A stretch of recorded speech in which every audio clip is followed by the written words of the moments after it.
Good morning. Am I audible? Yes, Yes, sir. ठीक है, screen visible आप लोगों को? Yes, sir. ठीक है। कौन रह गया? आदित्य नहीं आया अभी। Aditya is late.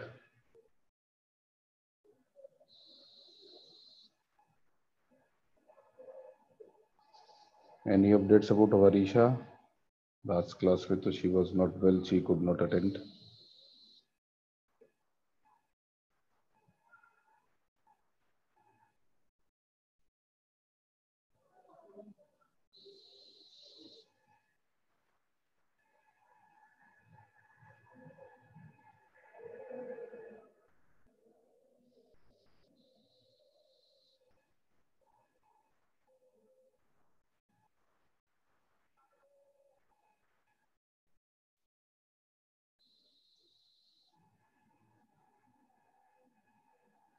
Units and measurements की क्विज़ेस नहीं अटेम्प्ट किया आप लोगों ने?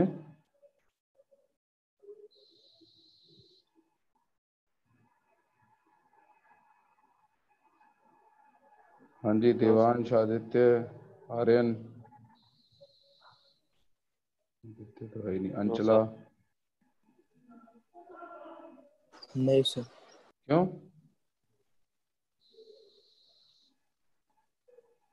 अनाउंस सर किया था मेरे ना पास उसे? वो लिंक, सर वो लिंक नहीं है मेरे पास। मतलब यानी वो जो आप मोबाइल में लिंक,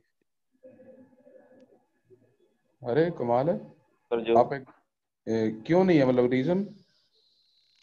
सर जो मोबाइल में लिंक थी वो घर पे और मैं बाहर का आया हूँ। तो तुझे मांग लेना चाहिए था लिंक। लिंक नहीं है तो मतलब आप अटेम्प्ट ही नहीं करो। पता कैसे चलेगा आप कुछ सीख रहे हो कि नहीं सीख रहे हो यार? All other students are attempting. Aryan, तूने क्यों नहीं दिया? सर वो मेरा जूलॉजी का बहुत पीछे रह गया था। मतलब पोर्शन पिछले टेस्ट से पहले का, और अभी ये वीक पूरा मिस हो गया। सर मैं आज पक्का कर दूंगा। What about Anchala? I'll get to it today, sir. नहीं, इट इज नॉट अबाउट कि you will get to it today. It is about कि ट्यूसडे को बात हुई थी, मैंने शेयर कर दिया था मंडे को सबके साथ। और Tuesday, Wednesday, Thursday 3 days have left. और आज मैं पूछ रहा हूं तो आप बोल रहे हो आज कर लेंगे। मतलब क्या सिग्निफिकेंस है इसका?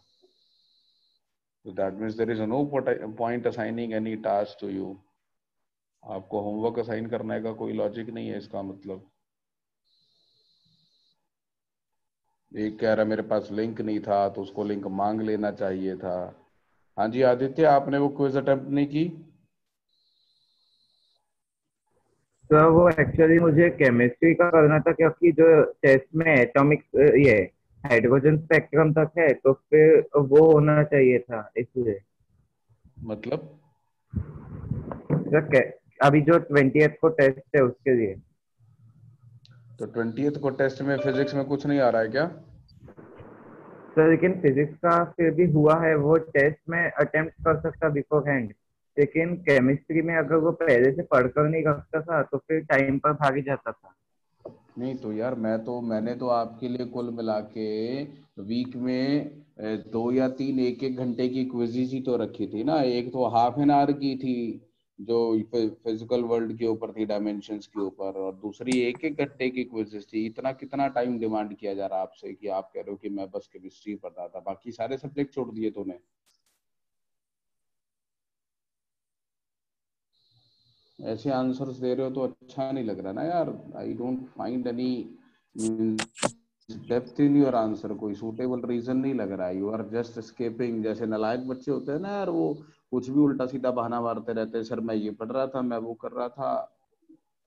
ऐसे नहीं यार, फिर तो मतलब मन ही नहीं करेगा आपको टास्क असाइन करने का। इस वाली 20th वाले टेस्ट में आपका पूरा मैथमेटिकल टूल्स, वेक्टर्स और यूनिट्स एंड मेजरमेंट्स आ रहा है ना पूरा उसमें? सर फिजिकल वर्ल्ड आ रहा। फिजिकल वर्ल्ड आ रहा मतलब? सिलेबस में सिर्फ फिजिकल वर्ड उन लोगों ने मेंशन करके रखा है अलोंग विद वेक्टर्स और यूनिट्स बेसिक। एंड डायमेंशंस नहीं कहा। अच्छा, 20th वाले में आपका मैथमेटिकल टूल्स एंड वेक्टर्स आ रहा है केवल। हाँ सिर्फ फिजिकल वर्ड भी लिखा है। तो यूनिट्स एंड डायमेंशंस नहीं है उसमें। नहीं है, मैंने चेक कर लिया। इसके अंदर केवल आपका मैथमेटिकल टूल्स एंड वेक्टर्स आ रहा, तो यूनिट्स एंड डायमेंशंस नहीं आ रहा। तो अब एक काम करो फिर आप लोग, हमने वेक्टर्स कर लिया है मेजोरिटी, और आज जो बचा हुआ वेक्टर्स है वो मैं आपका फिनिश कर दूंगा, dot product and cross product. तो उसी मॉड्यूल में वहां पर आप जो आपके साथ मैंने आपको जहाँ पे रजिस्टर किया हुआ उसमें आप वेक्टर्स की प्रैक्टिस कर ले। उसमें वेक्टर्स की बहुत सारी क्विजेज हैं, एटलीस्ट वेक्टर्स की प्रैक्टिस आप अच्छे से कर ले। यूनिट्स एंड डायमेंशंस की बाद में करेंगे प्रैक्टिस, है इसका मतलब आप, है ना।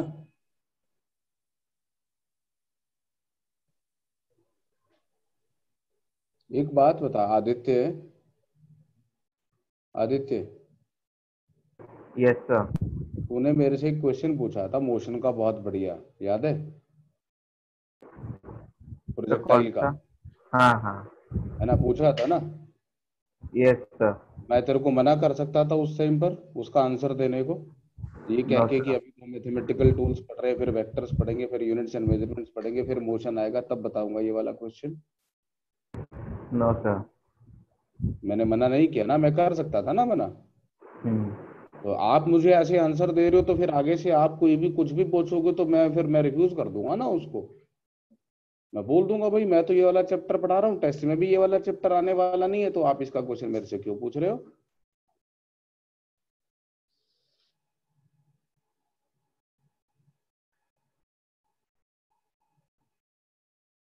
दूसरी चीज, मैं आपको, अगर आपका फोकस केवल और केवल टेस्ट पेपर है ये 20 जून वाला, ये जो यहाँ पे मेडिकल की ये वाले टेस्ट हो रहे हैं, तो you want me to decrease down my level of teaching just to that.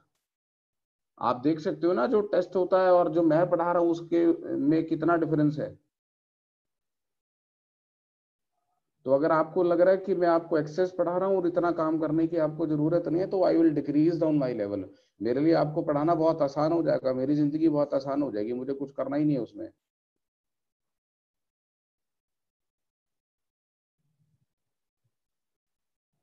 बोलो सभी लोग, क्यों भी देवांश?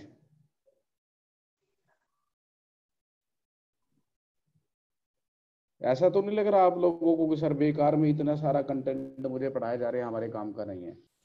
No sir. हाँ जी अंचला, नो सर।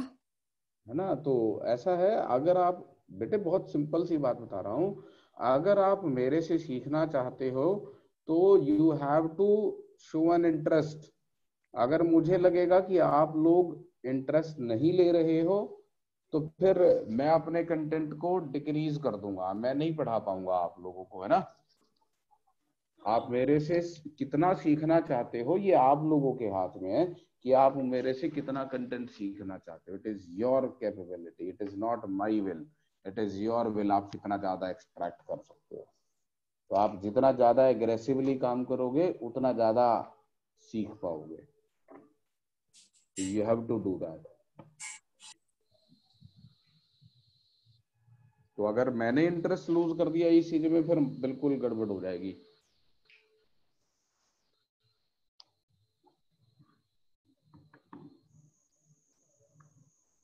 चलिए ठीक है, आगे कंटिन्यू करते हैं। आज हम वेक्टर्स की बारे में और कुछ पढ़ने वाले, तो दो चीजें हमारी रहती हैं। एक तो 3 डायमेंशनल ज्योमेट्री, मैंने लास्ट क्लास में बोला था हम स्टार्ट करेंगे, तो 3 डायमेंशनल ज्योमेट्री को एक बार क्विकली देख लेते हैं। ऐसा सर कुछ टफ नहीं है। हाँ जी। आपने होमवर्क दिया था। मैंने एक होमवर्क क्वेश्चन भी दिया था। चलो पहले हाँ। वो होमवर्क क्वेश्चन याद दिला दो, क्या था, मैं भूल गया।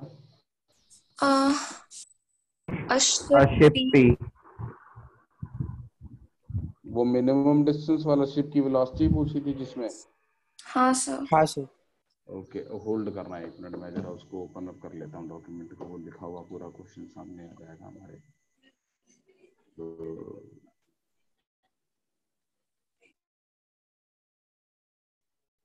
ये यहीं पे कहीं पे है ना।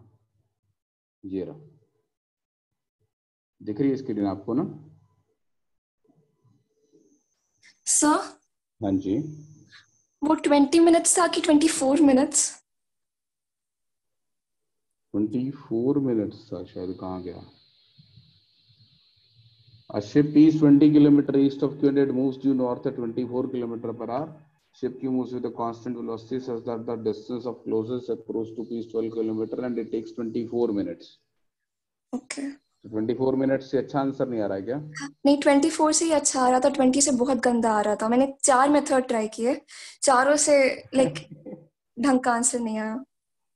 चलो आंसर बताओ क्या आया फिर इसका आपका? कौन सा? एक मिनट। हाँ जी, और किसी ने सॉल्व किया है ये?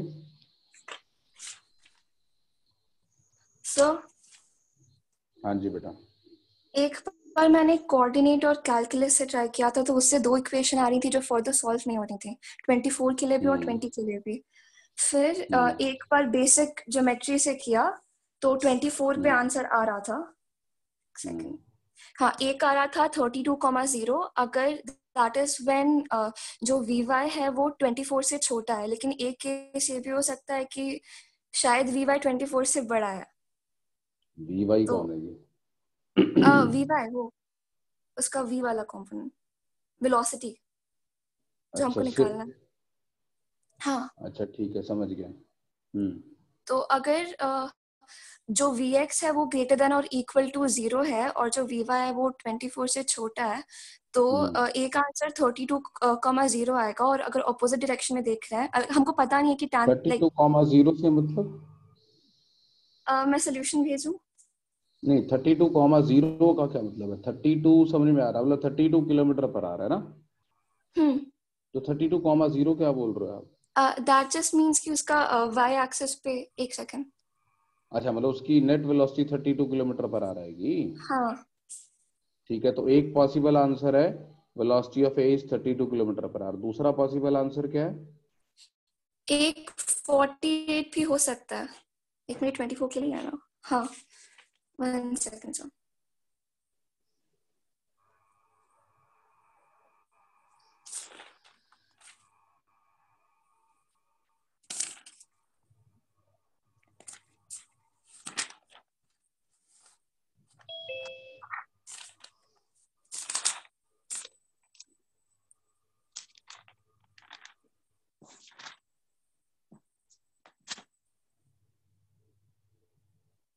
हाँ जी वरीशा, आ गए आप? ज्वाइन कर लिया आपने?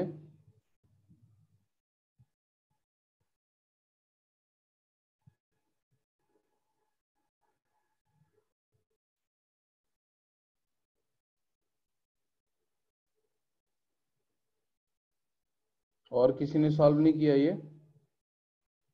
आदित्य, सर देवांश? मैंने किया था, लेकिन मैंने टाइम की वैल्यू लिखना ही भूल गया, तो फिर वो टी में क्वाड्रेटिक आ रहा था। हाँ अभी करता आएगा, वापस। नहीं क्वाड्रेटिक आएगा, लेकिन वो थीटा की वैल्यू कॉस की कुछ भी हो सकती है, तो बहुत सारे आंसर्स निकलेंगे। मैं भी वहां पे कंफ्यूज हो गई थी। हाँ तो टाइम को तो लेकिन मैं फ्रीज कर देंगे ना, टाइम तो 24 दिया हुआ, तो उसको हाँ ऑपरेट। सर, वही मैं जब से वही सोच रहा था, बहुत सॉल्व किया फिर, लेकिन अभी अंजना ने कहा तब ध्यान में आया कि टाइम दिया हुआ था। अंचला ने सॉल्यूशन भेजा है, बड़ा डरावना सा लग रहा है, समझ में नहीं आ रहा है। ज्योमेट्री वाला मेथड में कुछ समझ में तो आ रहा मेरे को। मैं नीटली लिख के भेजूं ये जो मैं, हाँ। नहीं नहीं, कोई बात नहीं, I can make it out. तो बाकी लोग, और किसी ने ट्राई नहीं किया?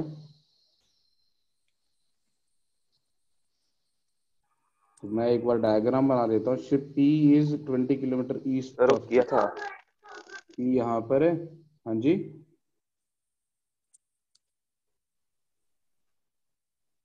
ये डिस्टेंस 20 किलोमीटर है and P is moving due north at 24 kilometre per hour. Ship Q moves with a constant velocity। था। की वॉइस ब्रेक कर रही है, मैं क्लियरली सुन नहीं पाया क्या बोला आपने।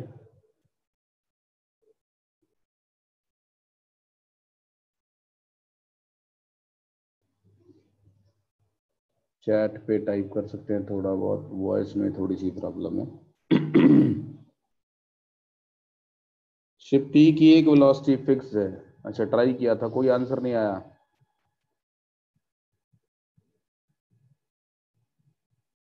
अब distance of closest approach to P is 12 kilometre and it takes 24 minutes to attain the distance of closest approach. तो Q के रिस्पेक्ट में P का मोशन देखते हैं। तो Q के रिस्पेक्ट में P जो है वो Q से 12 किलोमीटर क्लोज से निकल गया होगा। ये डिस्टेंस 20 है। तो ध्यान से समझें इस बात को कि P Q के रिलेटिव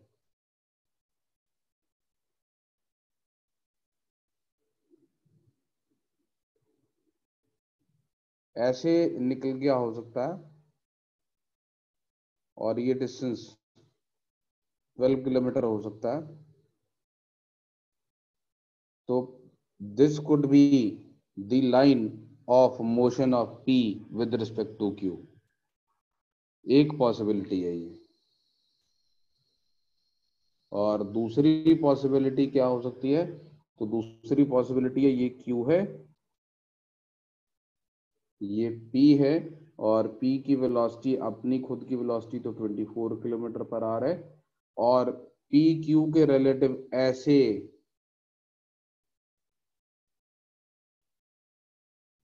ट्वेल्व किलोमीटर क्लोज से निकल के हो सकता। तो this could be the line of motion of P with respect to Q। Line of motion of P with respect to Q। तो इन दोनों केसेस के लिए आपने Q की वेलोसिटी बतानी है। क्या आप सॉल्व कर सकते हैं आप लोग?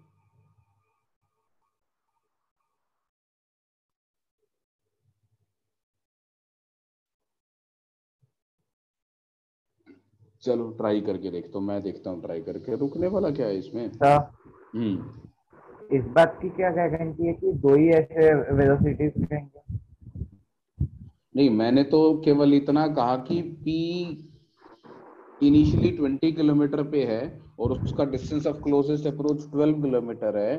तो P Q के 12 किलोमीटर नजदीक से निकल गया होगा।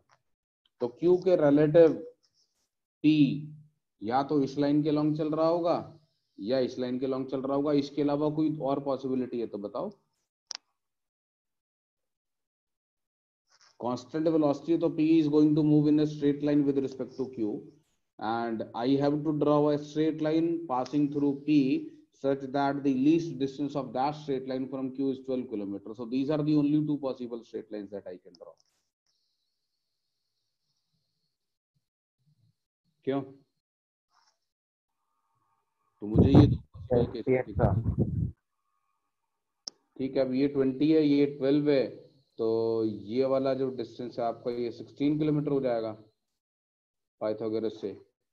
ये वाला 16, ये 20 किलोमीटर है, ये 12 है, तो ये 16 किलोमीटर हो जाएगा। और यहाँ से यहाँ तक जाने में 24 मिनट्स लगते हैं। तो velocity of P with respect to Q will have a magnitude that is 16 kilometre upon 24 minutes. तो 24 मिनट्स बाय 60 है ना। तो कितना आ गया? 40 किलोमीटर पर आ गया, right.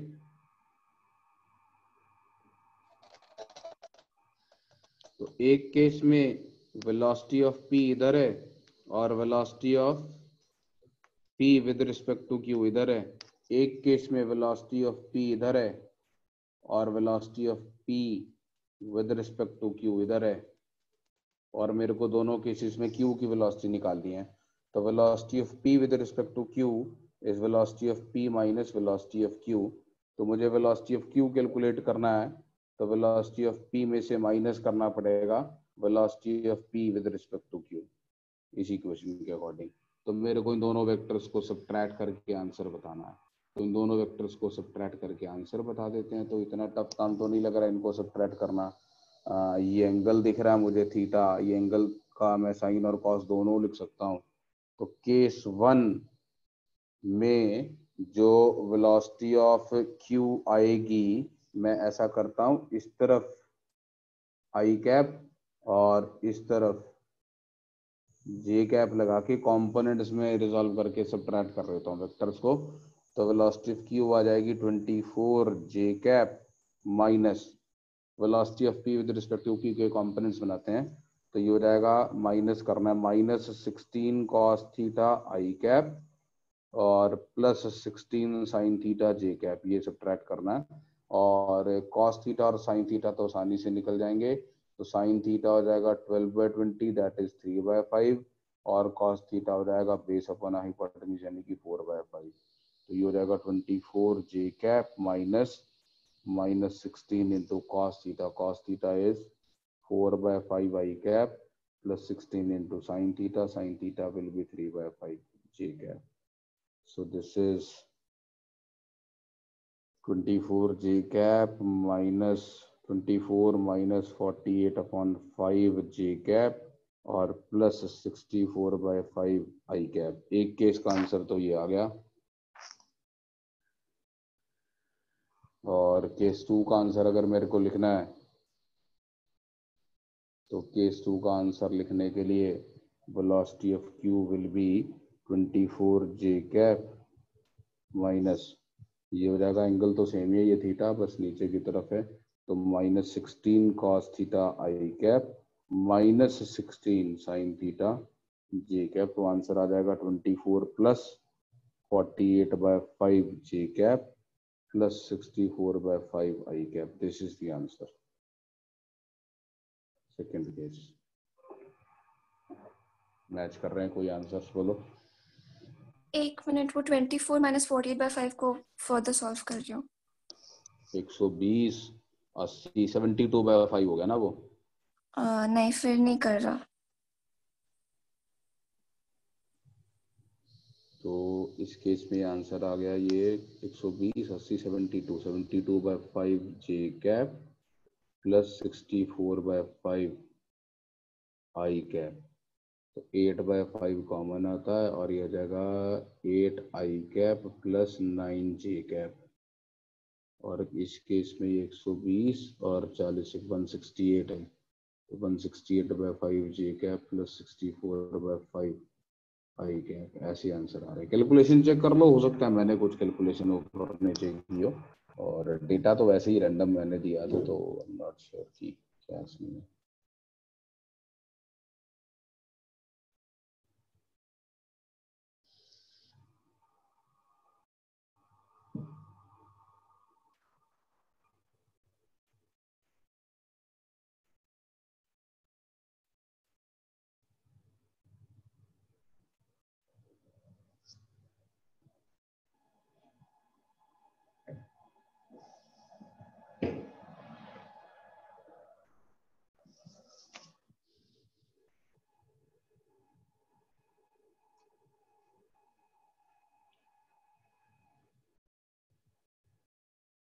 So these are the two possibilities.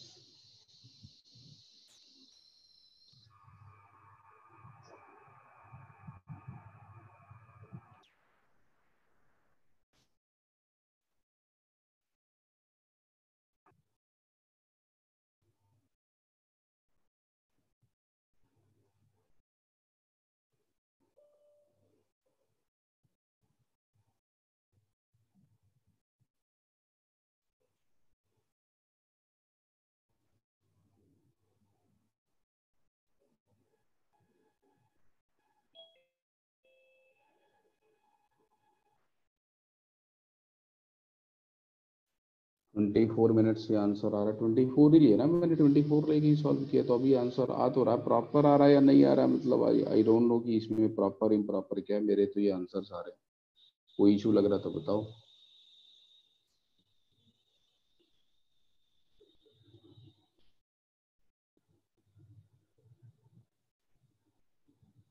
वर्षा, आपने लास्ट लेक्चर देख लिए थे प्रीवियस, आप हो क्लास में?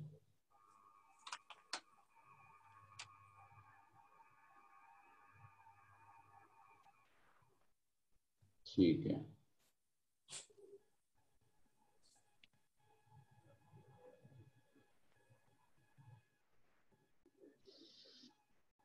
हाँ जी देवांश, आदित्य, कोई डाउट इसमें, कोई प्रॉब्लम ठीक लग रहा है जो किया है? कोई कैलकुलेशन चेक कर रहे हो कि नहीं? सर ठीक ही लग रहा है। अंचला, आपसे मैच कर रहे हैं क्या आंसर इसके? सर एक्चुअली मैंने 4 बार निकाला था, 4 बार डिफरेंट आ रहा था, तो उसमें से आई थिंक 1-2 केस ऐसे थे जहाँ पे 24 और 20 के बीच में, लाइक 20 से बहुत ही कॉम्प्लेक्स आ रहा था, और फिर एक केस में ऐसा था जहाँ पे 24 से बहुत कॉम्प्लेक्स आ रहा था। चलो अब एक बार दोबारा से करना, आपको आंसर्स मिल गए इसके क्या हैं, तो एक बार आपने दोबारा से और कैलकुलस या जैसे भी ट्राई करना। इट वुड बी गुड अगर आप एक डिफरेंट मेथड से इसको ट्राई करके मैच करोगे आंसर से। ठीक है, यस सर। चलिए ठीक है जी। तो will continue with the vectors now. तो यहाँ पर आ जा रहा हूँ मैं आज के लेक्चर पे।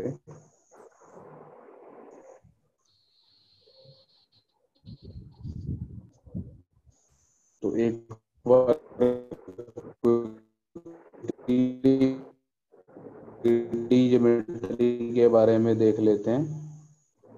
तो 3D ज्योमेट्री चाह रहा हूँ। 2D ज्योमेट्री के अंदर हम आई कैप और जे कैप लेते हैं।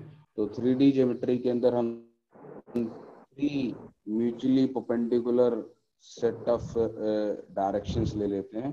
तो एक एक्स डायरेक्शन हो जाती है, एक उसके परपेंडिकुलर वाई डायरेक्शन, और एक उसके पर एक्स डायरेक्शन जो है, मतलब बेसिकली आप फ्री स्पेस में अगर आपने वेक्टर्स को लेना है तो आपको 3D की जरूरत पड़ती है।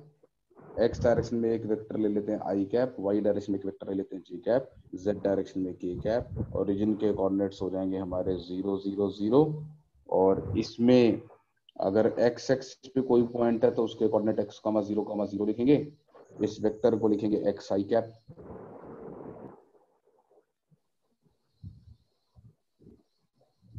अगर मैं y एक्सिस पे कोई पॉइंट लेता हूं तो उसके कोऑर्डिनेट में y, 0, 0 लिखूंगा, और इस वेक्टर को मैं लिख दूंगा y j कैप।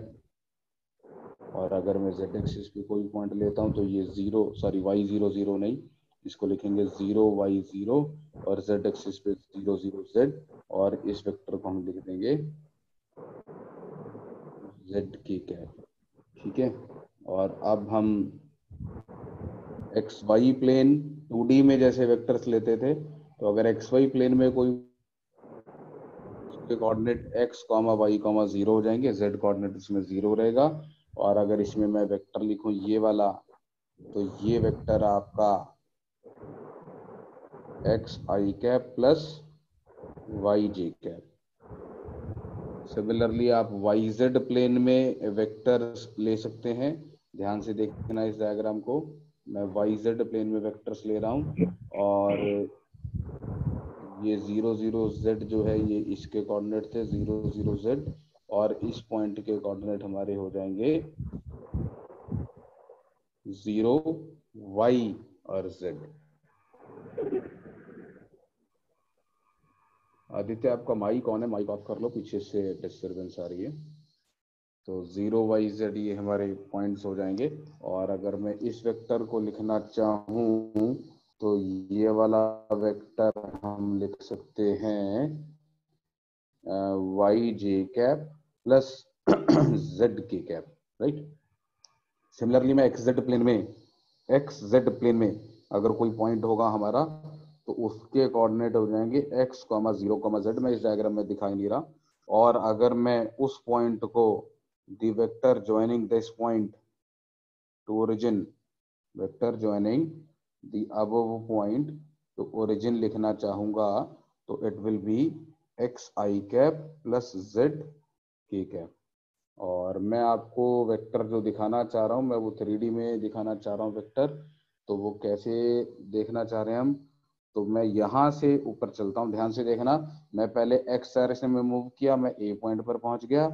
फिर मैं वाई के पैरेलल मूव किया, मैं बी पॉइंट पे पहुंच गया। मेरा वेक्टर आ गया एक्स आई प्लस वाई से। मैं बी पॉइंट से जेड एक्सिस के पैरेलल मूव कर रहा हूँ, मैं बी पॉइंट से जेड एक्सिस के पैरेलल मूव कर रहा हूँ। और ये जो पॉइंट है मेरा, इस पॉइंट को मैं लिखूंगा एक्स वाई और जेड। और इसको पूरा 3D में समझने के लिए हम बकायदा ऐसे करके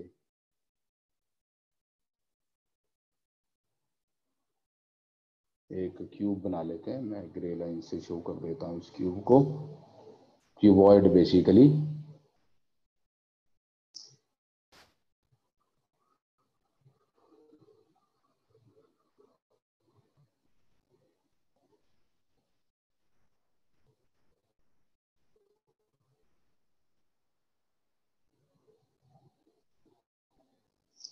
और ये पॉइंट को मैं P मार्क कर रहा हूं, ये ओरिजिन है। तो ये इस क्यूबॉइड का जो डायगोनल है, क्यूबॉइड का डायगोनल, कौन सा डायगोनल? OP vector. आपको OP वेक्टर को मैं दिखा देता हूं, ये O को मैं P से ज्वाइन कर रहा हूं। अब ये इसका डायगोनल हो गया OP वेक्टर, ठीक है।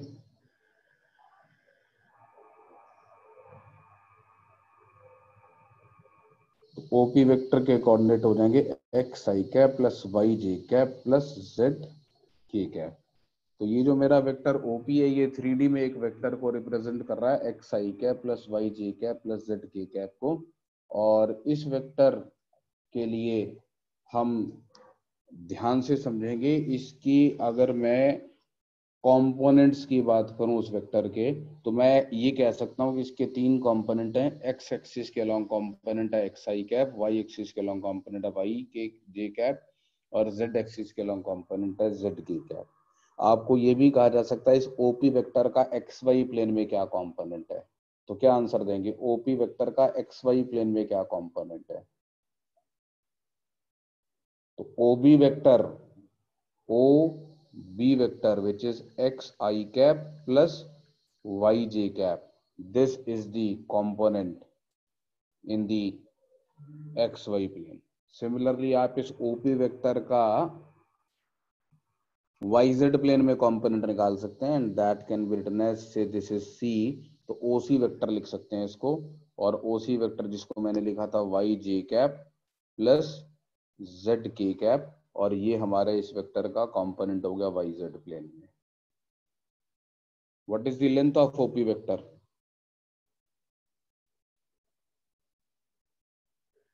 हाँ जी, what is the length of OP vector?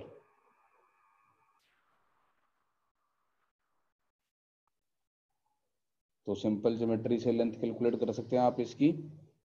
OA vector की लेंथ है x, AB वेक्टर की लेंथ है y, तो OB वेक्टर की लेंथ पाइथागोरस थ्योरम से under root of x square plus Y square आएगी। अब OB वेक्टर की लेंथ आपको मालूम है और BP वेक्टर की लेंथ आपको मालूम है, और ये भी एक दूसरे के परपेंडिकुलर हैं। तो अगर मेरे को OB वेक्टर लिखना है तो वो under root of OB squared plus BP squared होगा, और OB आपका एक्स स्क्वायर और वाई स्क्वायर से बना, और BP आपका z से बना। तो OP वेक्टर का मैग्नीट्यूड आएगा under root of x i cap, sorry, under root of x square plus Y square plus Z square.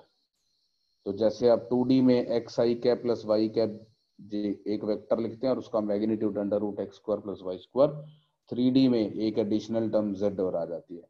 और ये आपका 3D में एक डिस्टेंस फार्मूला भी होगा एक तरीके से, एक्स कामा वाई कामा जेड का 0,0,0 से डिस्टेंस।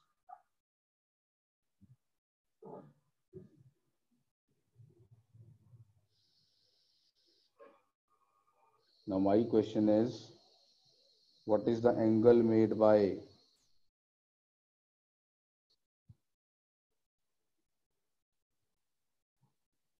OP vector with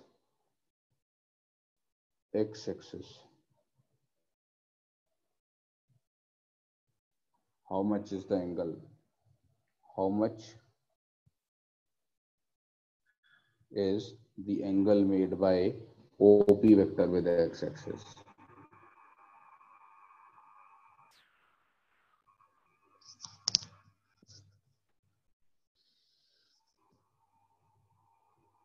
ये स्क्रीन है आपके सामने, मैं इसको ऐसे रख देता हूँ। OP वेक्टर का x एक्सिस के साथ अपने एंगल बताना है।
मैं एक डायग्राम बना देता हूँ यहाँ पे आपके लिए।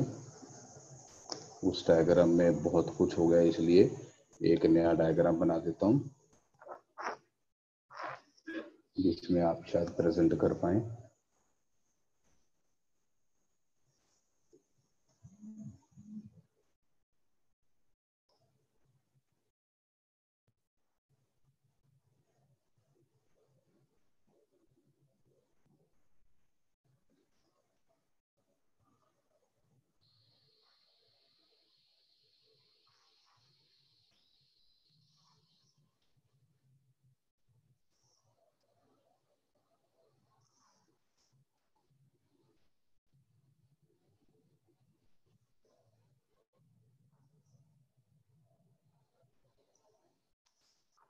तो ये हमारा एक्स एक्सिस, ये वाई एक्सिस और ये जेड एक्सिस। तो ये ज्योमेट्रिकल डायमेंशन हमारी एक्स, तो ये वेक्टर एक्स आई कैप है, और ये वाली डायमेंशन हमारी वाई, और हाइट इसकी जेड। तो ये मेरा पी पॉइंट है x comma y comma z, और इसको ओरिजिन से ज्वाइन करने वाला जो वेक्टर है वो हमारा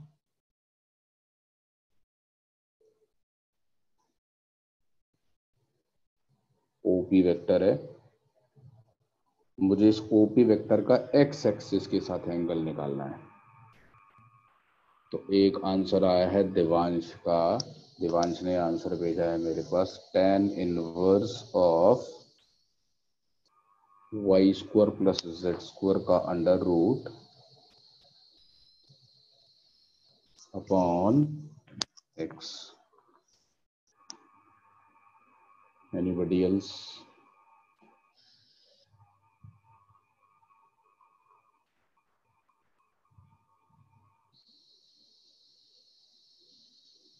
तो तरीका है, यहाँ से आप P पॉइंट से इसको ज्वाइन कर दो, इस लाइन को। तो ये जो लाइन है ये एक्स एक्सिस के परपेंडिकुलर होगी, और इस लाइन की length under root of Y square plus Z square होगी। अंचला ने भी आंसर भेजा है, अंचला का आंसर भी अच्छा लग रहा है मुझे।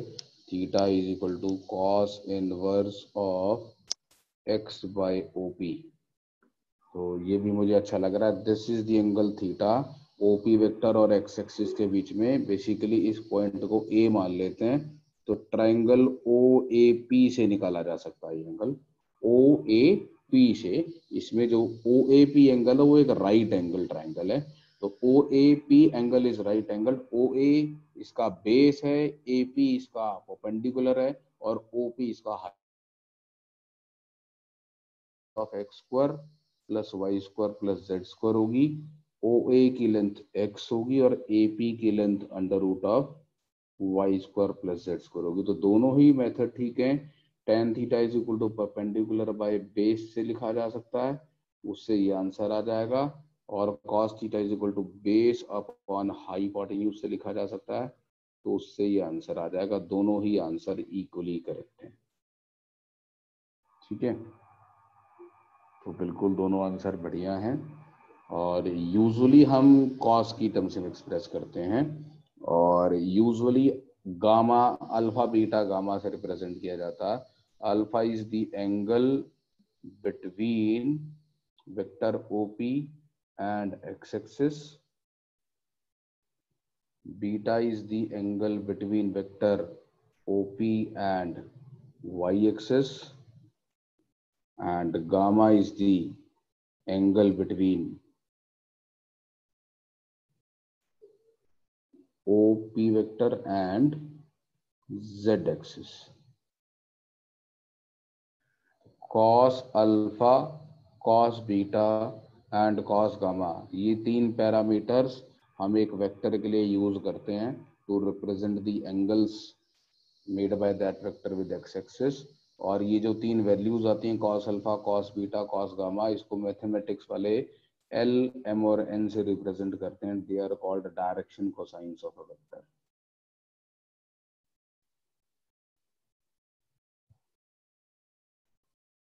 दे are called direction cosines of a vector.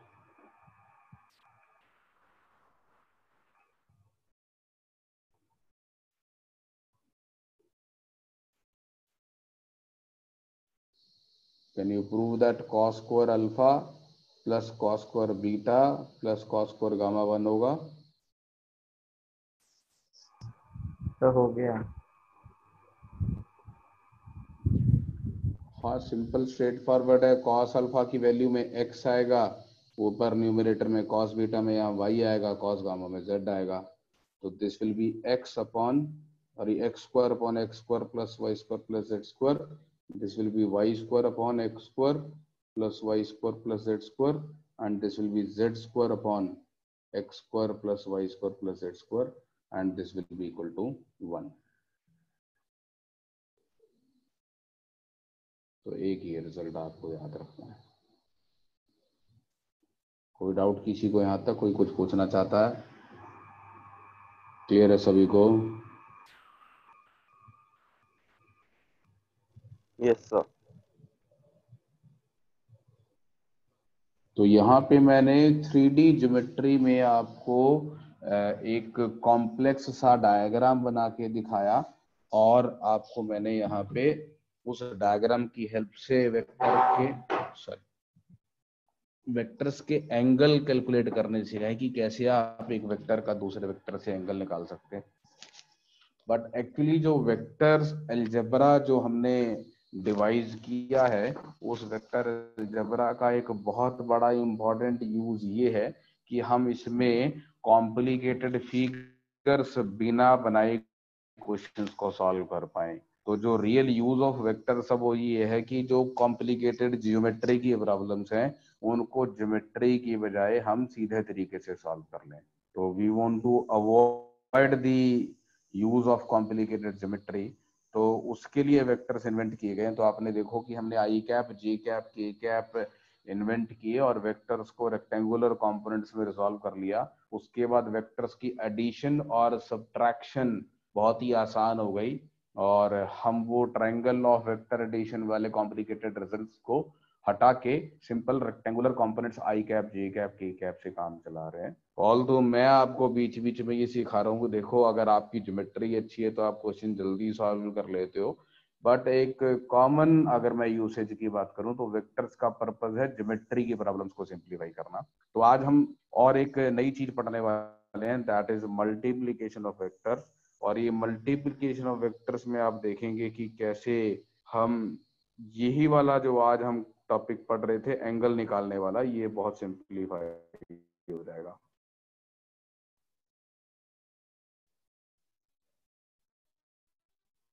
तो हम पढ़ते हैं मल्टीप्लीकेशन ऑफ वेक्टर्स के बारे में। यहाँ पर पहला पढ़ेंगे multiplication of a vector by a scalar.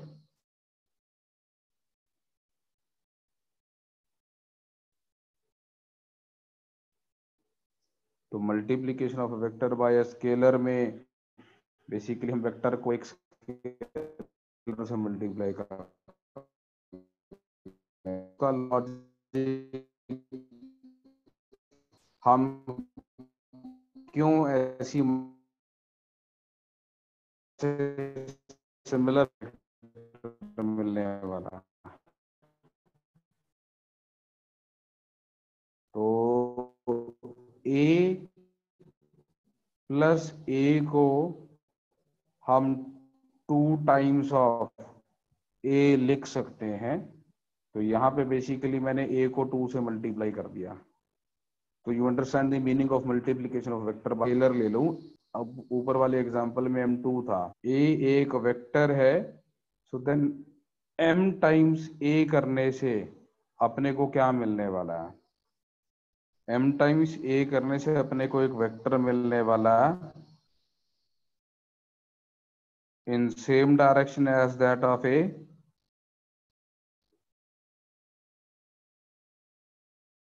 और उसका मैग्नीट्यूड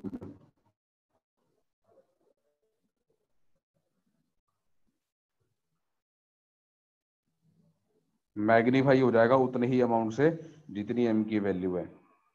लेकिन अगर मैं माइनस नंबर से मल्टीप्लाई कर दूं तो मैं एक टर्म डिफाइन कर देता हूं नेगेटिव ऑफ वेक्टर, और माइनस साइन लगाने से डायरेक्शन ऑपोजिट हो जाती है। तो अगर m greater m less than 0 है तो ma is a vector opposite to that of a if m is negative. किसी वेक्टर को एक पॉजिटिव नंबर से मल्टीप्लाई करते हैं तो डायरेक्शन सेम रहती है, मैग्नीट्यूड उतने टाइम्स हो जाता है। नेगेटिव नंबर से मल्टीप्लाई करते हैं तो डायरेक्शन रिवर्स हो जाएगी, डायरेक्शन रिवर्स हो जाएगी और मैग्नीट्यूड उतने टाइम्स मल्टीप्लाई हो जाएगा। तो multiplication of vector by scalar simply means this thing. और multiplication of vector by scalar बहुत यूजुअली आप देखते हैं, जैसे Newton second law F is equal to ma, तो एक्सेलरेशन वेक्टर को मास से मल्टीप्लाई करके यू गेट फोर्स वेक्टर। और momentum vector is mass into velocity, तो वेलोसिटी वेक्टर को एक स्केलर से मल्टीप्लाई करके आपके पास एक मोमेंटम वेक्टर आ रहा है ना। तो बहुत कॉमनली आपको इस तरीके की मल्टीप्लिकेशन देखने को मिलेगी।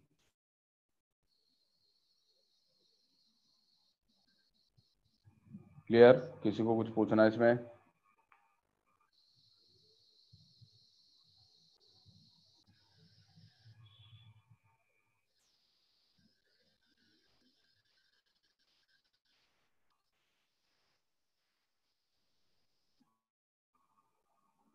कितना लैग आ रहा है स्क्रीन में? काफी प्रॉब्लम आ रही है क्या? अभी अभी क्या दिख रहा है आपको स्क्रीन पे? क्या इश्यूज आ रहे हैं मुझे बताओ। Sir M sir A vector a vector in some direction के बाद डायरेक्ट एग्जांपल्स दिखे हमको। सर अभी तो ब्लैकआउट हो गया। हाँ। अभी स्क्रीन पे कुछ भी विजिबल नहीं है आपको? नहीं, मेरी स्क्रीन चालू है सर। सर मुझे भी विजिबल है। और अंचला आपको?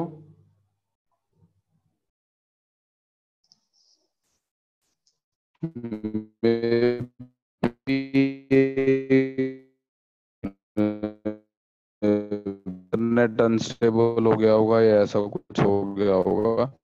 तो अभी मेरी वॉइस ठीक आ रही है?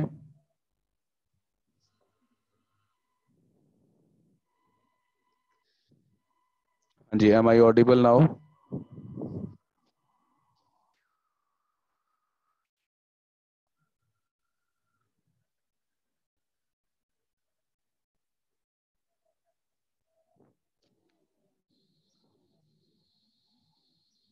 ठीक है जी।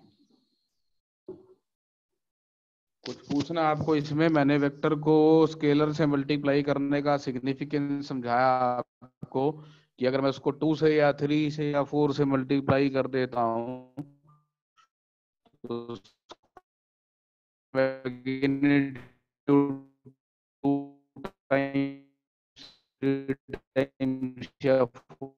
टाइम्स हो जाता है। और अगर मैं पॉजिटिव नंबर से मल्टीप्लाई करता हूँ तो ऑपोजिट हो जाती है। ये क्लियर है सभी को?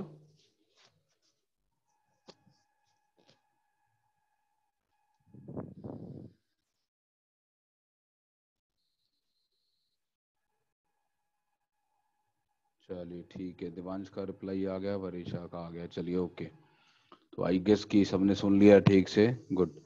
अब मैं बात करता हूँ multiplication of vector by another vector.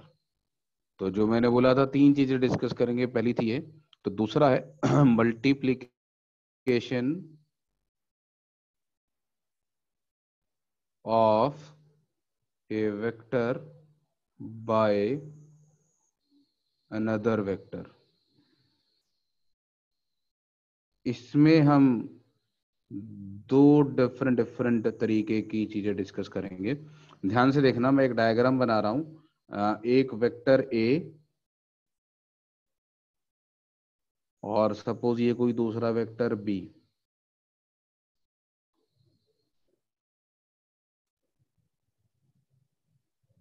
And suppose the angle between the directions of A and B is theta. मैं वेक्टर B के 2 कंपोनेंट्स बना सकता हूं, एक इन दी डायरेक्शन ऑफ A, एक उसके परपेंडिकुलर। तो B can be resolved into 2 components. One component is parallel to A, and the other component is perpendicular to A. So the component parallel to A is B cos theta, the component perpendicular to A is B sin theta. तो हम दो तरीके के product define करते हैं। एक product वो define करते हैं जिसके अंदर हम ए को मल्टीप्लाई कर रहे हैं बी कॉस थीटा से, एक जिसमें हम मल्टीप्लाई कर रहे हैं ए को बी साइन थीटा से। तो जिसमें हम ए को बी कॉस थीटा से मल्टीप्लाई करते हैं उस प्रोडक्ट को हम स्केलर प्रोडक्ट की तरह डिफाइन करते हैं। स्केलर प्रोडक्ट का मतलब है the result is a scalar quantity, और जिसमें हम बी साइन थीटा से मल्टीप्लाई करते हैं उसको हम वेक्टर प्रोडक्ट की तरह डिफाइन करते हैं। That is we assign a direction to that. तो हम scalar product of two vectors has been assigned a magnitude, has been assigned a magnitude A into B cos theta and no direction has been assigned to it. क्यों नहीं assign की? तो हमें physics के अंदर जहां पर ये वाले प्रोडक्ट की जरूरत पड़ती है तो वो हमारी स्केलर क्वांटिटीज हैं। तो जैसे आपने पढ़ा होगा work done is the dot product of force and displacement.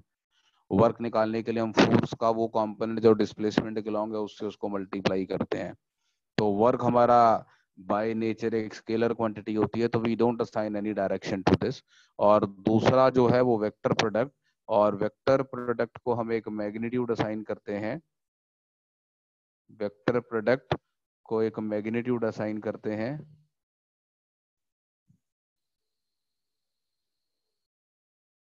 A into B sine theta, ठीक है, और इसको एक डायरेक्शन भी असाइन करते हैं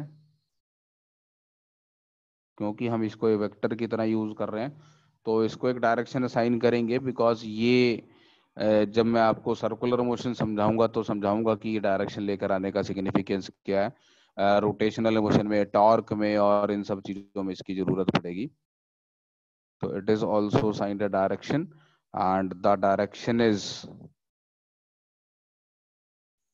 perpendicular to the plane containing A and B। जैसे आपके डिवाइस की स्क्रीन पे जिस पे आप इस समय ये डायग्राम देख रहे हैं, तो ये जो डायग्राम है ये एक प्लेन में बना हुआ है। तो दिस, ये जो मैंने शेडिंग कर दी, तो मैं आपको एक प्लेन सरफेस दिखा रहा हूं। आपके मोबाइल की या लैपटॉप की या टैबलेट की जो स्क्रीन है वो एक प्लेन सरफेस है, और उस प्लेन सरफेस में ए और बी वेक्टर आपको दिखाई दे रहे हैं। तो जो ए क्रॉस बी वेक्टर है, ए क्रॉस बी वेक्टर, ये इस प्लेन के परपेंडिकुलर वेक्टर डिफाइन किया जाता है, and this vector is perpendicular to this plane and it is pointing towards you। A cross B जो वेक्टर है, it is perpendicular to this plane and it points towards you, आपकी तरफ point कर रहा है। और जो B क्रॉस A वेक्टर है, जो B क्रॉस A वेक्टर है, वो भी इस प्लेन के परपेंडिकुलर है and it points away from you। अभी मैं इसके बारे में और बारीकी से बताऊंगा, और इसको देखने का बहुत सिंपल सा एक अच्छा सा तरीका बनाया गया है कि अगर आपको ए क्रॉस बी देखना है तो आप ए से बी की तरफ एक एरो बनाओ, ए से बी की तरफ एक एरो बनाओ, और अगर ये एरो आपको एंटी क्लॉकवाइज सेंस में घूमता हुआ दिखाई दे रहा है तो आपकी तरफ आएगा प्रोडक्ट। और अगर आप बी से एरो बनाए तो बी से ए की तरफ अगर आप एरो बना रहे हैं तो ये आपको क्लॉकवाइज दिखाई दे रहा है। क्लॉकवाइज मतलब जिस सेंस में एक वॉल क्लॉक की निडल्स मूव करती हैं, तो क्लॉकवाइज दिखाई दे रहा है तो अंदर की तरफ। तो अगर A cross B anti clockwise है तो आपकी तरफ पॉइंट कर रहा है, और बी क्रॉस ए क्लॉकवाइज है तो वो अवे फ्रॉम यू पॉइंट कर रहा है।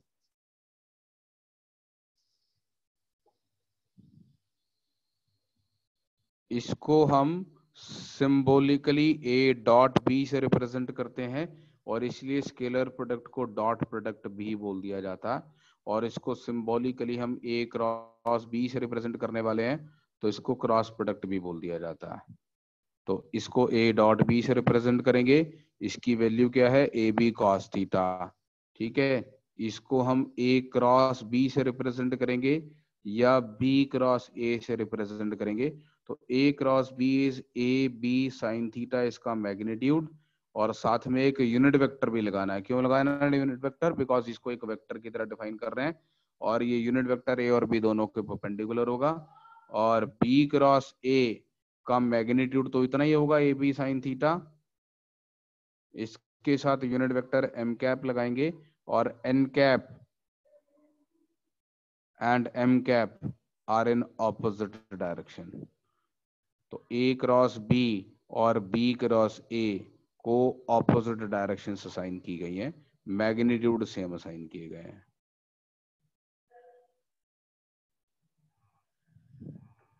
इन बेसिक डेफिनेशंस में कोई इशू है तो मुझे बताएं, उसके बाद देखते हैं आगे। मैं इसको ए क्रॉस बी और बी क्रॉस ए के डायरेक्शन पे और अच्छे से काम करूंगा।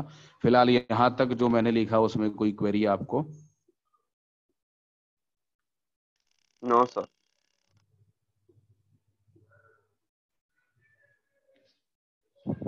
हाँ जी, अंचला, वरीशा।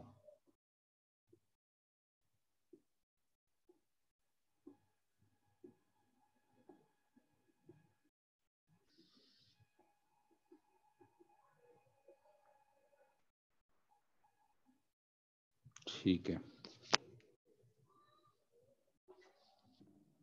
तो पहले मैं डॉट प्रोडक्ट या स्केलर प्रोडक्ट की इंपॉर्टेंट प्रॉपर्टीज के बारे में बात करता हूं।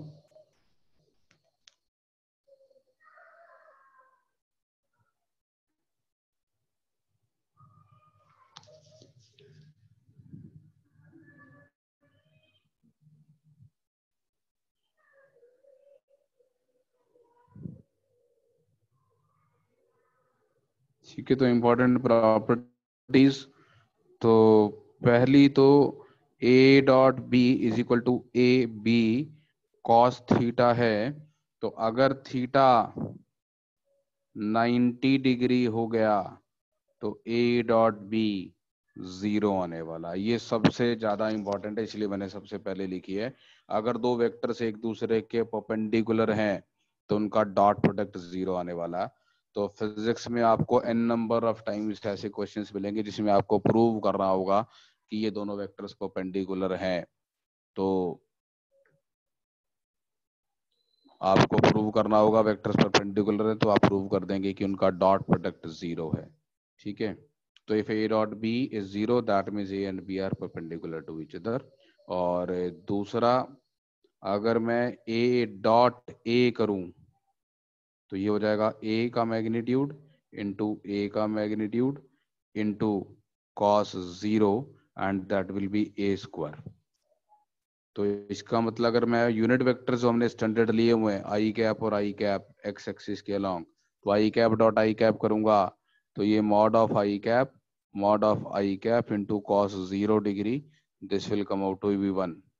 Similarly J cap dot J cap भी 1 आएगा और के कैप डॉट के कैप भी 1 आएगा। तो I dot I 1, J dot J 1 और के डॉट के भी 1। एंड अगर मैं आई डॉट जे करूंगा तो I cap dot J cap करूंगा तो 0 आएगा, because I and J are perpendicular to each other. I X axis के अलोंग है, जे वाई एक्सिस के अलोंग है। एक्स और वाई तो परपेंडिकुलर होते ही एक दूसरे के, तो I cap dot J cap 0। Similarly J cap dot K cap will also be 0 and K cap dot I cap will also be 0। Then कुछ सिंपल सी बातें, डॉट प्रोडक्ट डिस्ट्रीब्यूटिव लॉ को फॉलो करता है। तो अगर आपको A dot B plus C करना है तो इसको आप A dot B plus A dot C कर सकते हैं, तो it follows the law of distribution, distributive होता है। इसके अलावा ए डॉट बी करें या बी डॉट ए करें, रिजल्ट सेम आता है। तो ए डॉट बी करें या बी डॉट ए करें, सेम आता है। Answer is A B cos theta. इसको आप जियोमेट्रिकली भी समझें, इसको आप ज्योमेट्रिकली भी समझें। एक वेक्टर है ए, एक वेक्टर है बी, और अगर आप ए डॉट बी कर रहे हैं मतलब आप ए इंटू बी कॉस थीटा कर रहे हैं, तो ऐसे समझें इसको ध्यान से। ये डायरेक्शन है ए की, डायरेक्शन ऑफ वेक्टर ए, और ये एंगल थीटा। तो मैं A into B cos theta कर रहा हूं, तो B cos theta, B cos theta is called component of B along A, or it is also called projection of B on A. It is also called the projection of B on A. तो B cos theta को हम component of B along A भी बोलते हैं, और उसको projection of B along A भी बोलते हैं। तो अगर आपसे कभी पूछा जाए the projection of B vector along A vector कितनी होगी, तो आप कहेंगे it is B cos theta. और अगर आप यहां से देखें cos थीटा की वैल्यू, यहां से A डॉट बी जे बी cos थीटा, तो cos theta can be written as A dot B upon A B. cos theta can be written as A dot B upon A B. तो यहाँ से B vector से B vector cancel हो जाएगा, और ये ए vector by ए, इसको A cap लिख देता हूँ, A vector divided by magnitude of A. So the projection of vector B along vector A is A cap dot B या फिर बी डॉट ए कैप, एक ही बात है। मतलब वो तो मैंने पहले बताया, ए डॉट बी लिखो या बी डॉट ए लिखो, कोई फर्क नहीं पड़ता।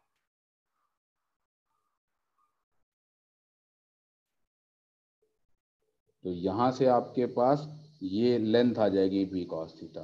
Sometimes we represent the projection properly in vector form, and usually when we represent the projection in vector form we call it as component of b along a. Component of b along a is basically this projection represented in vector form. तो कोई vector लिखने के लिए क्या करते हैं, उसके magnitude के साथ एक यूनिट वेक्टर लगा देते हैं।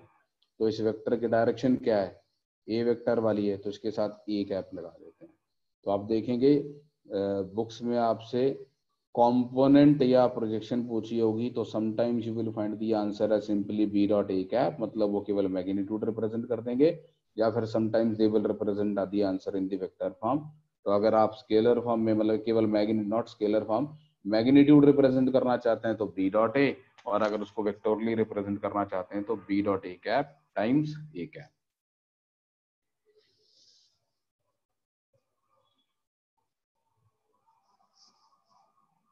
ठीक है, कोई प्रॉब्लम यहां तक? No sir. अभी कुछ डिस्टर्बेंस तो नहीं आ रही है, चल रहा है ना सब कुछ ठीक ठाक? स्क्रीन और वॉइस मेरी क्लियर है? Yes sir. Yes sir. चलिए ठीक है। अब मैंने यहाँ पे आपको एक बहुत इंपॉर्टेंट पॉइंट बता दिया कि आई कैप डॉट आई कैप करेंगे, या जे कैप डॉट जे कैप करेंगे, या के कैप डॉट के कैप करेंगे तो 1 आ जाएगा। और अगर आप आई कैप डॉट जे कैप करेंगे, जे कैप डॉट के कैप करेंगे, या के कैप डॉट आई कैप करेंगे तो 0 आ जाएगा। इसके अलावा मैंने डिस्ट्रीब्यूशन का लॉ भी बता दिया।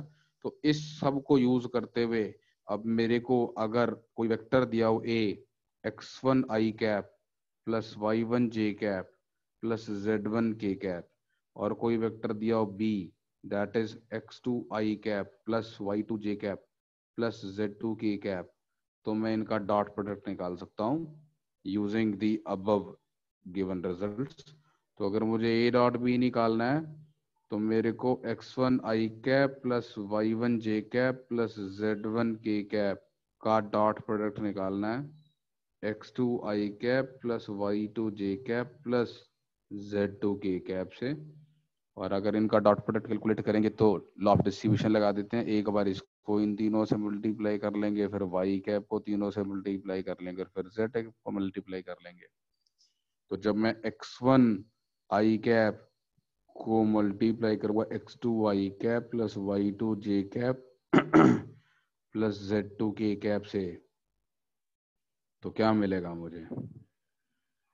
फिर डिस्ट्रीब्यूट करूंगा, इसको तीनों से डॉट प्रोडक्ट करूंगा। तो जब मैं इसका इसके साथ डॉट प्रोडक्ट करूंगा तो मेरे को मिलेगा x1 x2 i dot i, and how much is i dot i? 1।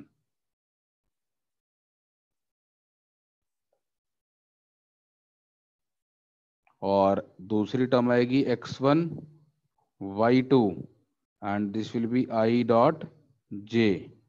और तीसरी टर्म आएगी x1 z2 और यहाँ आएगा i dot k। Now we know that i dot j is going to be 0 and i dot k is going to be 0। तो ये भी 0 आ जाएगा, ये भी 0 आ जाएगा और ये 1 आ जाएगा। तो मेरे पास x1 x2 बचेगा। आगे वाली टर्म भी थी जो मैंने लिखी नहीं, इसको देखकर पता चल रहा रिमेनिंग टर्म्स क्या आएंगी? y1 y2 and z1 Z1 तो a डॉट b की वैल्यू आ जाएगी x1 x2 plus y1 y2 plus z1 z2।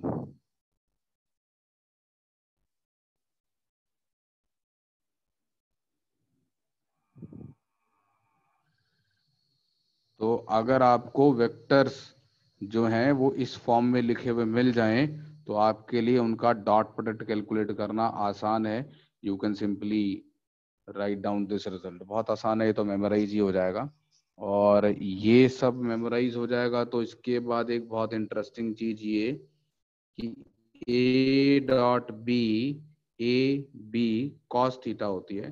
तो ए डॉट बी अगर मेरे को वेक्टर्स यूनिवेक्टर नोटेशन में मालूम हो तो ए डॉट बी तो मैं बहुत आसानी से निकाल सकता हूँ। और ए और बी के मैग्नीट्यूड भी लिख सकता हूँ। इस वेक्टर का मैग्नीट्यूड कितना होगा? Under root of x1 square plus y1 square plus z1 square. और इस वेक्टर का मैग्नीट्यूड कितना होगा? Under root of x2 square plus y2 square plus z2 square. तो अगर मैं ये सब कुछ यहाँ सब्स्टिट्यूट कर दूं तो मैं कॉस थीटा की वैल्यू निकाल सकता हूँ। तो बेसिकली मैं आपको ये बताना चाह रहा हूँ कि this is a very useful method to find the angle between two vectors.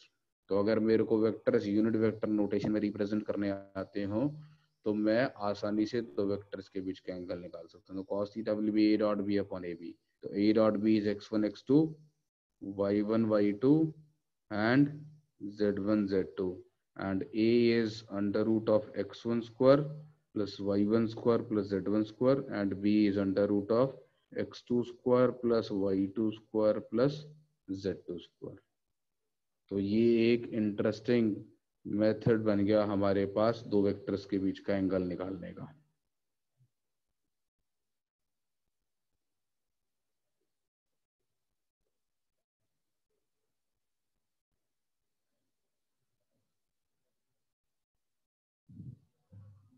कोई प्रॉब्लम?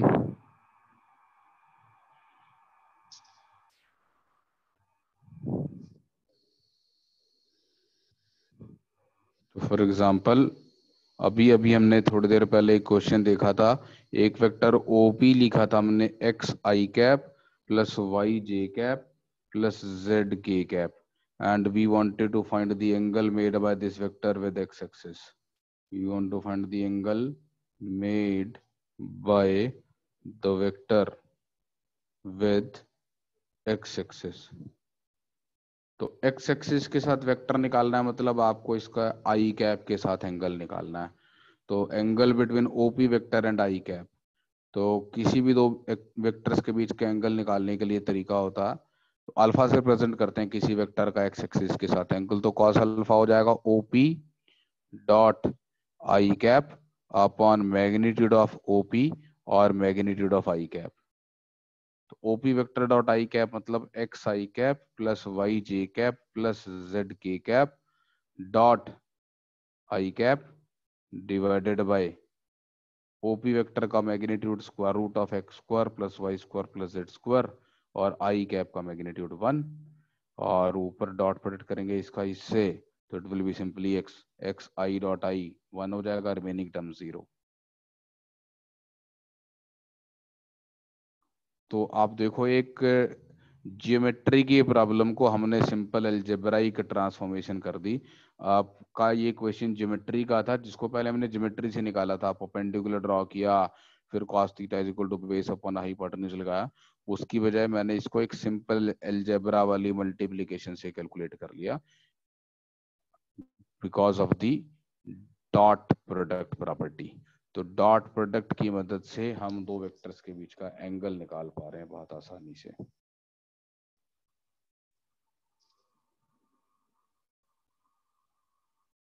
तो आपको फ्री स्पेस में कोई भी दो डायरेक्शंस के बीच का एंगल निकालना है, तो अगर आप उन डायरेक्शंस को यूनिट वेक्टर नोटेशन में रिप्रेजेंट कर पाते हैं, तो आप बिना टिपिकल डायग्राम्स बनाए आप उन डायरेक्शंस के बीच में एंगल्स कैलकुलेट कर पाएंगे। क्लियर है?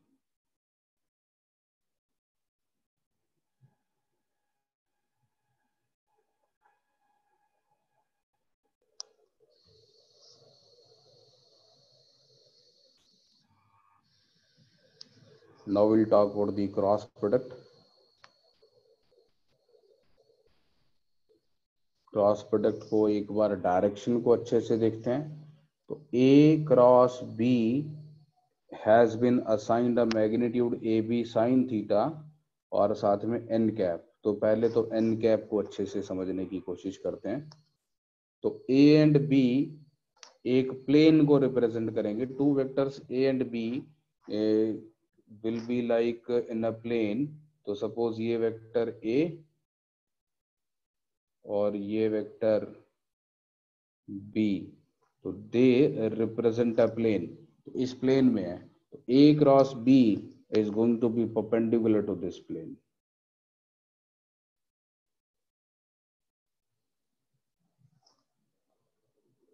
A cross B is going to be perpendicular to the plane containing A and B, और वो perpendicular to the plane containing A and B, तो ये डायरेक्शन भी हो सकती थी और नीचे की तरफ भी हो सकती थी ना।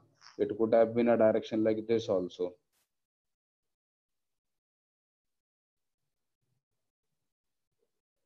तो A क्रॉस B ऊपर की तरफ लेना है या नीचे की तरफ लेना है, तो उसके लिए क्या लॉजिक लगाना है, आप यहां से एज एन ऑब्जर्वर, आप as an observer A cross B की डायरेक्शन आइडेंटिफाई करने के लिए A से B की तरफ एक एरो बनाए कर्ल करता हुआ, और ये एरो अगर आपको एंटी क्लॉकवाइज दिख रहा है तो A क्रॉस B आपकी तरफ पॉइंट कर रहा होगा। तो as seen by this observer,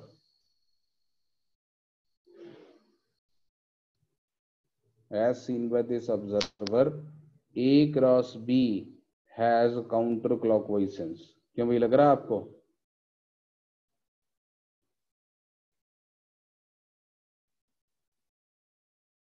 As seen by this observer, A cross B has counter clockwise sense, और counter clockwise अगर है तो observer की तरफ पॉइंट करता हुआ, तो A cross B will point towards the observer। तो A cross B points towards the observer if the sense of rotation from A to B is counterclockwise as seen by the observer। counterclockwise as seen by the observer। और अगर वो clockwise है तो away from it. तो जैसे कि B cross A अगर मैं बनाऊं, तो B क्रॉस A, तो B से A की तरफ रोटेशन की जो सेंस है वो इस ऑब्जर्वर के लिए क्लॉकवाइज है, और इस ऑब्जर्वर के लिए अगर बी क्रॉस ए क्लॉकवाइज है तो B cross A will point away from the observer.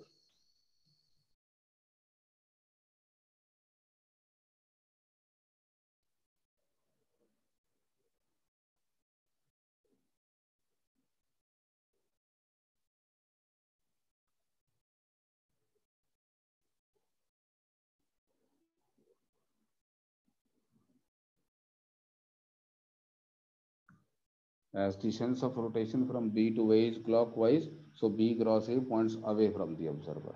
हाँ जी, तो ये हमारा स्टैंडर्ड तरीका A क्रॉस B और B क्रॉस A को डायरेक्शन असाइन करने का. आप में से किसी को कोई डाउट है इसमें?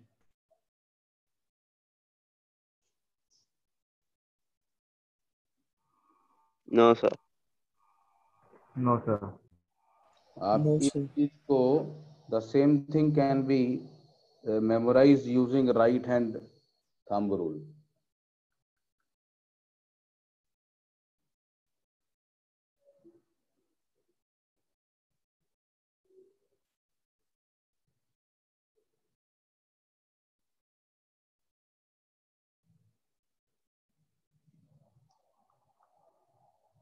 तो same thing can be memorise using the right hand thumb rule. तो राइट हैंड थंब रूल क्या कहता है? आप अपना राइट हैंड लें आप. तो राइट हैंड मैं कोशिश करता हूँ बनाने की. यहाँ पे इतनी अच्छी ड्राइंग तो मेरी नहीं है, फिर भी पता नहीं कैसे बनता है.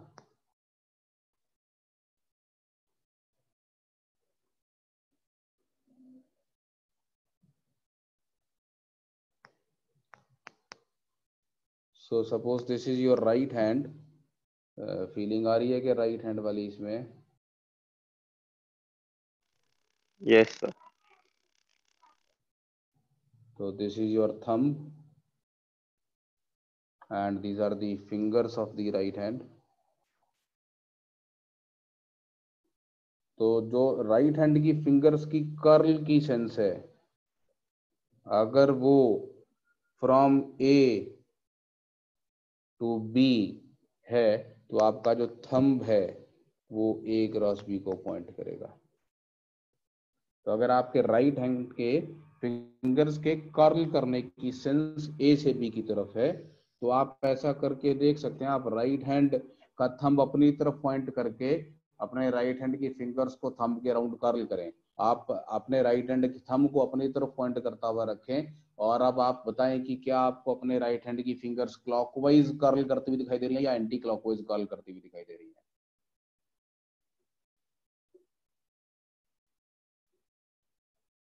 तो आप अपने राइट हैंड को इस तरीके से अलाइन करेंगे, थंब आपकी तरफ पॉइंट कर रहा है और फिर मुझे बताओ कि आपकी फिंगर्स आपके थंब के अराउंड एंटी क्लॉकवाइज घूम रही हैं या क्लॉकवाइज घूम रही हैं?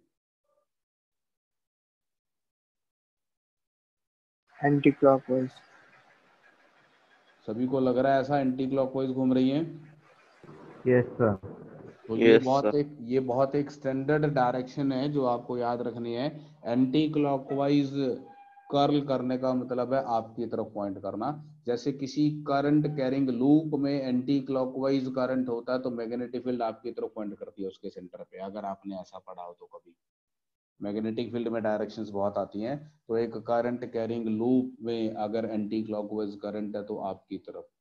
ठीक है, तो ये बहुत ज्यादा आपको कॉमनली देखने को मिलेगा.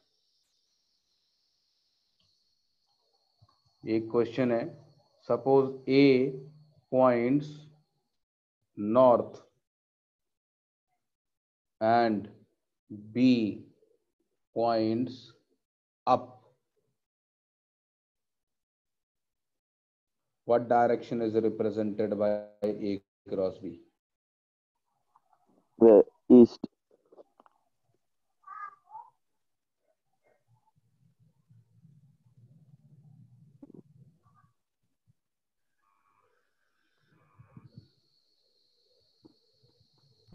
ईस्ट. तो दो लोग ईस्ट बता रहे हैं,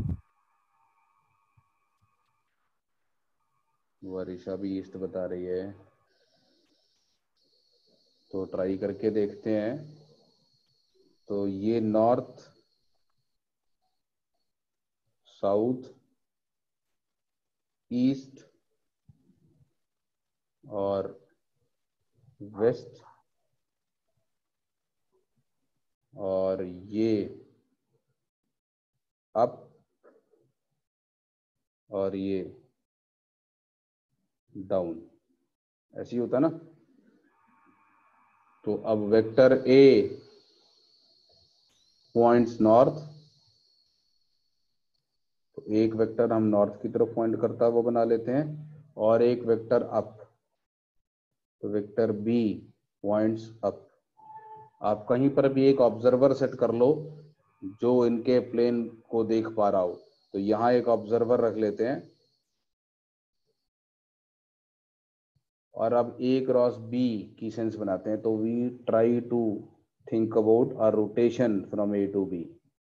तो as seen by this observer, A cross B is counter clockwise, right? लग रहा है इसको एंटी क्लॉकवाइज? और यस अगर सर। Yes clockwise sir. है तो इसका मतलब A cross B points towards the observer. तो अगर A cross B anti clockwise हो तो पॉइंट्स टुवर्ड्स द ऑब्जर्वर, तो ए क्रॉस बी हमारा ईस्ट की तरफ आएगा। So answer is east. या आप अपने राइट हैंड की फिंगर्स को ए के बी की तरफ कर्ल करेंगे। पहले आप अपने राइट हैंड की फिंगर्स को ए के लॉन्ग लाइन करें, फिर उनको बी की तरफ कर्ल करें, तो आपका थंब ईस्ट की तरफ पॉइंट करेगा। कोई डाउट किसी को? No sir. No sir. ठीक है। अब दूसरा इंपॉर्टेंट पॉइंट हमारे पास यहाँ पे क्रॉस प्रोडक्ट का ये आता है कि जो हम कार्टेशियन कोऑर्डिनेट सिस्टम हम यूज करते हैं एक्स वाई जेड वाला, the standard Cartesian coordinate system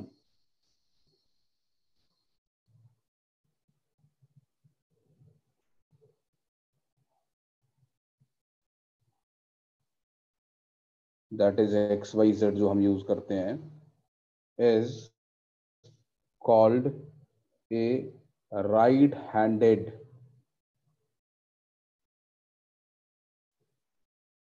Cartesian coordinate system. और इसको right handed Cartesian coordinate system क्यों बोलते हैं? इसको right handed Cartesian coordinate system बोलते हैं क्योंकि ये right hand cross product rule को या राइट हैंड थंब रूल को फॉलो करता है। और वो राइट हैंड थंब रूल क्या कहता है कि इसके अंदर जो हमारा एक्स वाई और जेड है वो इस तरीके से अलाइन है कि आई कैप एक्स क्रॉस जे कैप के कैप के लॉन्ग पॉइंट करता है, जे कैप क्रॉस के कैप आई कैप के लॉन्ग पॉइंट करता है, और के क्रॉस आई जे के लॉन्ग के कैप क्रॉस आई कैप जो है वो जे कैप। एक्स वाई जेड इस ऑर्डर को फॉलो करता है, एक्स वाई जेड। तो इन दोनों का क्रॉस करेंगे तो ये आएगा, वाई और जेड का क्रॉस करेंगे तो फिर एक्स आ जाएगा, और जेड और एक्स का क्रॉस करेंगे तो वाई आ जाएगा। तो क्या आपको इस डायग्राम में देख के लग रहा है कि ऐसा हो रहा है? आप देख सकते हैं इस डायग्राम में J cross I, J cross I sorry J cross के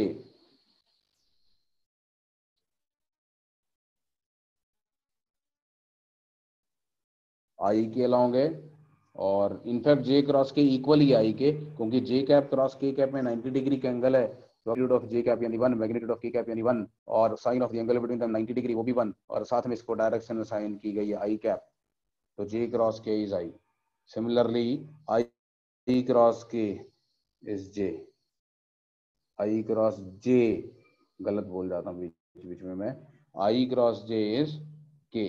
तो आई और जे का क्रॉस प्रोडक्ट करेंगे तो वो ऊपर की तरफ पॉइंट करेगा के, जे और के का क्रॉस प्रोडक्ट करेंगे तो वाई की तरफ करेगा, और के और आई का क्रॉस प्रोडक्ट करेंगे तो वो जे की तरफ करेगा। तो हमारा ये स्टैंडर्ड रिजल्ट आपको याद रखना। और ये सिंपल साइक्लिक ऑर्डर है, याद रखो आई जे के। तो आई आई और जे से के बनता, जे और के से फिर आई बन जाता, के और आई से फिर जे बन जाता। तो ये साइक्लिक ऑर्डर याद रखें आप। सिस्टम इस सेट ऑफ रूल्स को फॉलो करता है, उसको right handed Cartesian coordinate system कहते हैं। और अनलेस अदरवाइज मेंशन्ड, आपका जो भी स्टैंडर्ड कार्टेशियन कोऑर्डिनेट सिस्टम है वो हमेशा right handed Cartesian coordinate system ही होता है। अगर मैं I cap cross I cap करूंगा तो क्या होगा? कितना एंगल है आई कैप और आई कैप में? 0 डिग्री का। 0। और ए क्रॉस बी होता है A B sine theta. Theta 0 degree है तो साइन 0 भी 0 हो गया। तो I cross I will be 0, J cross J will be 0 and K cross K will also be 0। तो डॉट प्रोडक्ट और क्रॉस प्रोडक्ट के ये रिजल्ट्स आपको याद होने चाहिए। डॉट में आई डॉट आई 1 होता है, जे डॉट जे 1 होता है, के डॉट के 1 होता है और दूसरे सारे 0 होता है, आई डॉट जे डॉट के डॉट आई। क्रॉस में आई क्रॉस आई, जे क्रॉस जे, के क्रॉस ए 0 होता है। और आई और जे का क्रॉस करेंगे तो के, जे और के का क्रॉस करेंगे तो आई, के और आई का क्रॉस करेंगे तो जे।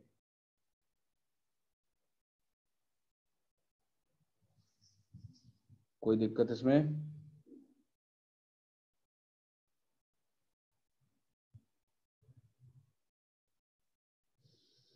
इसका फाइनल सिग्निफिकेंस क्या है कि अगर आपके पास वेक्टर ए है x1i plus y1j plus z1k और वेक्टर बी है x2i plus y2j plus z2k, और अगर आप a क्रॉस b करेंगे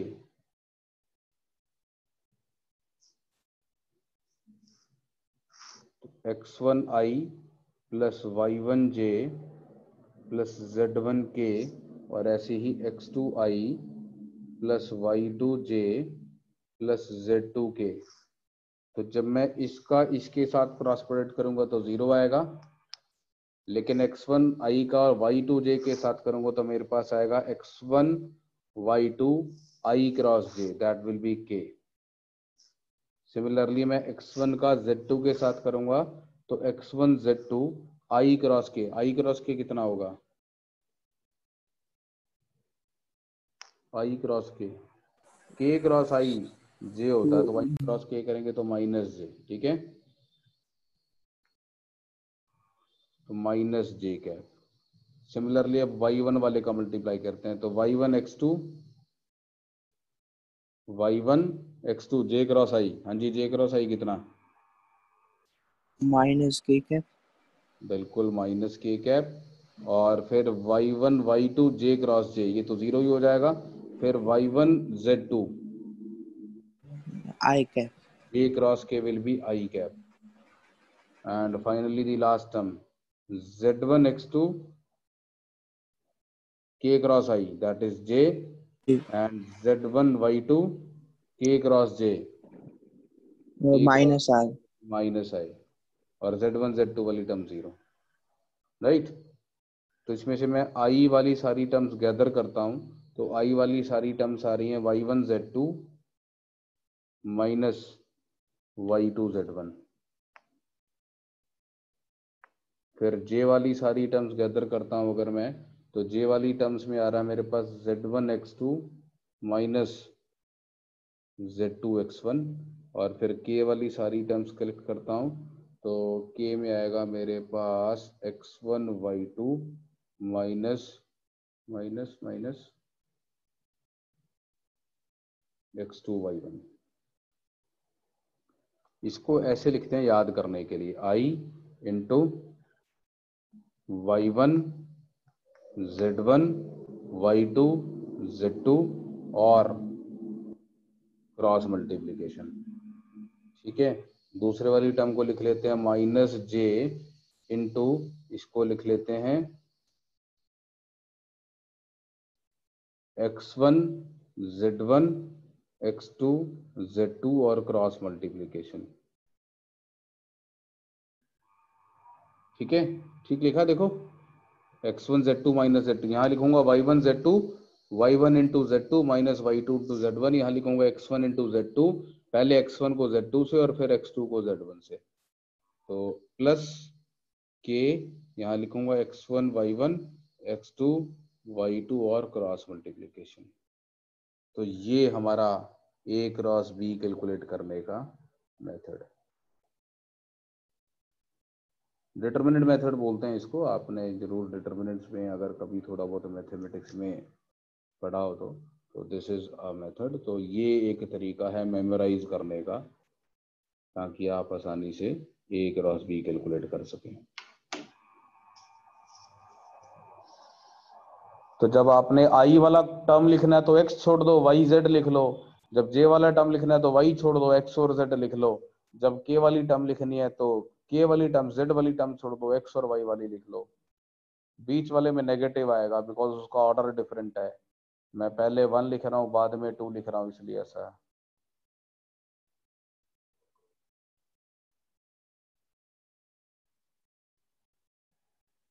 कोई डाउट किसी को? No sir.